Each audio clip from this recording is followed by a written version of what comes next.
Hi class. I hope you enjoyed your 4-day weekend and you got a lot of rest, maybe ate some good food, enjoyed time with your family. Now we are coming back with part 3 of our topic 11 review. Get out some paper, something to write with, and let's finish our review. All right, let's jump right into 11-6 and get started with comparing fractions. So the first set of fractions that we're going to compare is 3/5 to 5/10. Now, looking at these, I can see that the denominator has something in common. 10 is a multiple of 5. Therefore, I know that I can find an equivalent fraction that can have 10 as the denominator. So I'm going to do that first. Now, in order to get 10 to be my denominator, I would need to multiply the 5 by 2. Therefore, I'm going to have to multiply the 3 also by 2. This will give me a new numerator of 6 by doing 3 times 2. Now, looking at 6/10, which is the equivalent fraction of 3/5, and comparing 6/10 to 5/10, I can see that 6/10 is going to be greater, aka 3/5, because 6 is greater than 5. If I were to plot it on a number line, this is 1/2, aka 5/10. The next mark over would be 6/10. So I can see that 6/10 is going to be greater. And again, 6/10 is equivalent to 3/5, which means that 3/5 is greater than 5/10. However, when we're comparing fractions, it's not always that nice. We don't always get denominators that could be multiples of each other. So let's do a problem that isn't as nice. We have 3/10 and we're going to compare it to 7/8. Now, 10 and 8 are not multiples of each other. There's not a number that's really low that we would be able to make a quick equivalent fraction for. So at that point, that's when we're going to start comparing these to our benchmark fraction of 1/2. So I'm going to separate these numbers and I'm going to write out 3/10. And then I'm going to write out 7/8. Now, when we are looking at our benchmark fraction, we're looking at 1/2. I want the benchmark fraction to have the same denominator for both of these fractions. The same denominator here.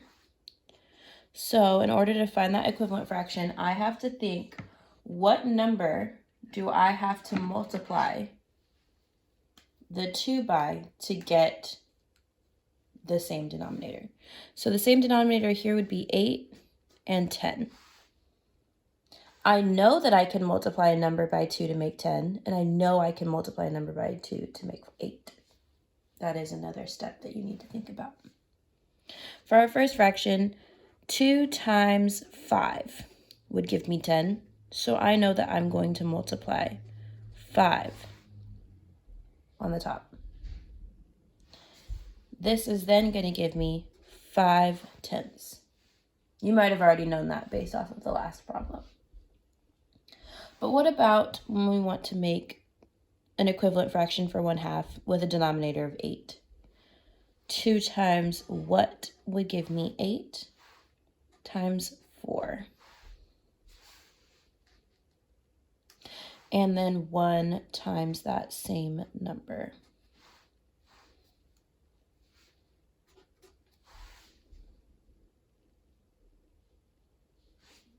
Okay? Now, once we have these equivalent fractions to 1/2, we're going to compare our numbers to 1/2, and you will see why in just a second. So I'm now comparing my 3/10, this number, 3/10, to 5/10. Now, 3 is less than 5, so I feel very confident in saying that 3/10 is less than 1/2.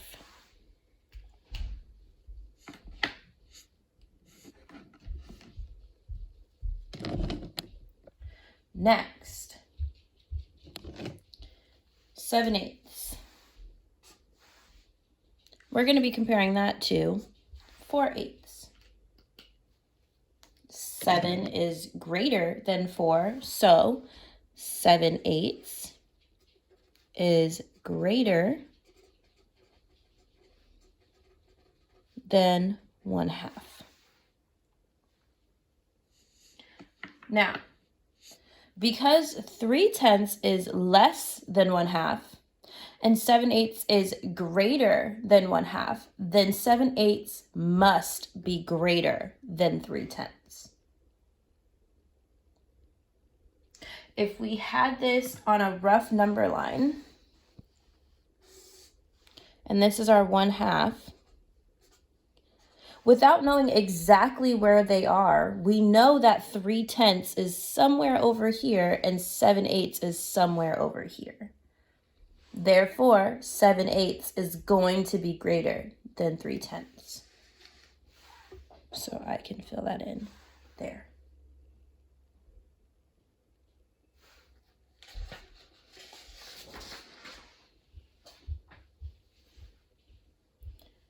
And now we're jumping into our last section, 11-7, which is all about ordering fractions.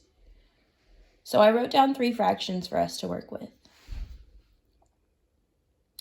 Now, the first thing that we could do, this problem is going to be a little bit special, but the first thing that we would normally do, I should say, is we would want to make it so all the fractions have the same denominator. It makes it a lot easier to compare. So, thinking of a denominator, a number that is a multiple of 4, 6, and 2. Now, you might need to go through and write out all your multiples. Miss Taylor knows that the lowest denominator is going to be 12.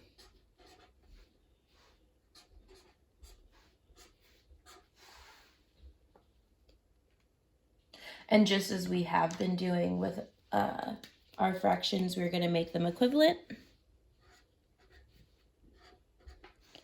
by first seeing what we needed to multiply to change that denominator. So for our first fraction of 1/4, to change 4 to 12, we have to multiply by 3.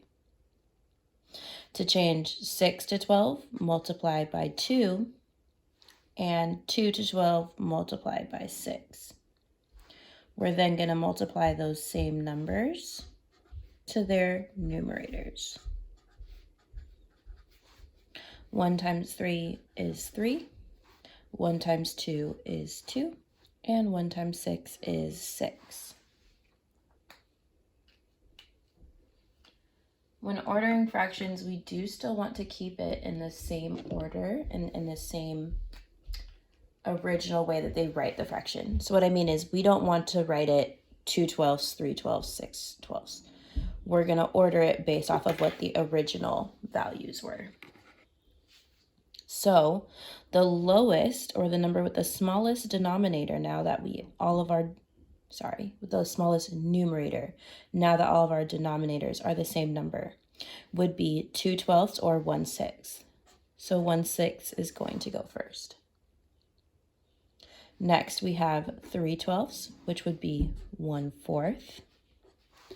And last, 6/12, which is 1/2. Now, if you remember, I said that this problem was a little bit different, a little bit special. And the reason for that is when fractions have the same numerator,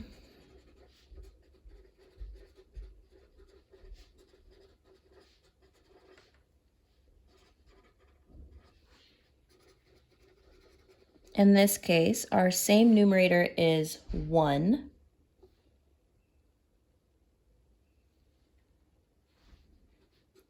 The fraction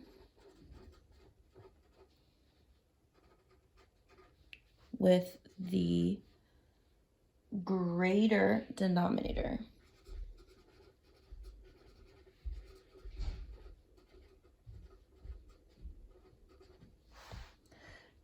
in our case, 6 is the greater denominator, is the lesser fraction.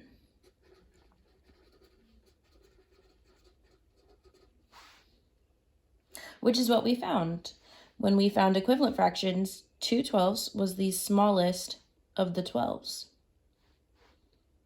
So when all your fractions have the same numerator, the one with the greatest denominator is going to be the least valued fraction. And then with 1/6 out of the way, if we compared 1/4 to 1/2, again, 4 would have the greater denominator, making it the lesser fraction. But we won't always get fractions that are going to be that nice. So what happens if we get fractions like this? 2/5, 3/10, 3/5. Well, we're going to follow the same process that we just did. We are first going to determine what is a common denominator that we can make. And I'm looking and we have 2 5s and a 10. Well, I know that 10 is a multiple of 5. So we're going to go ahead and make all these fractions end in a 10.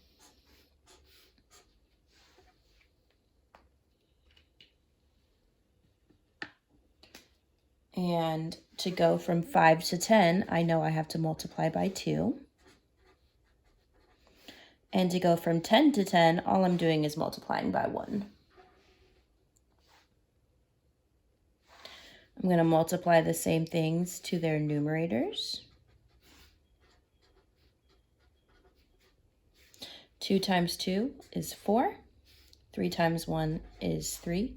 3 times 2 is 6. Again, now that they all have the same denominator, all I have to look at is the numerators. So my smallest numerator is going to be 3/10.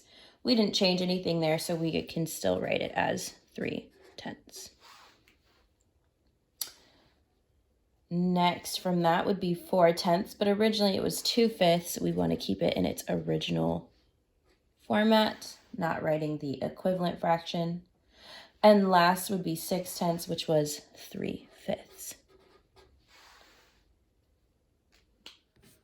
All right, that is the final installment of our Topic 11 review. If you have any questions, make sure you either email me or bring them to our Google Hangout.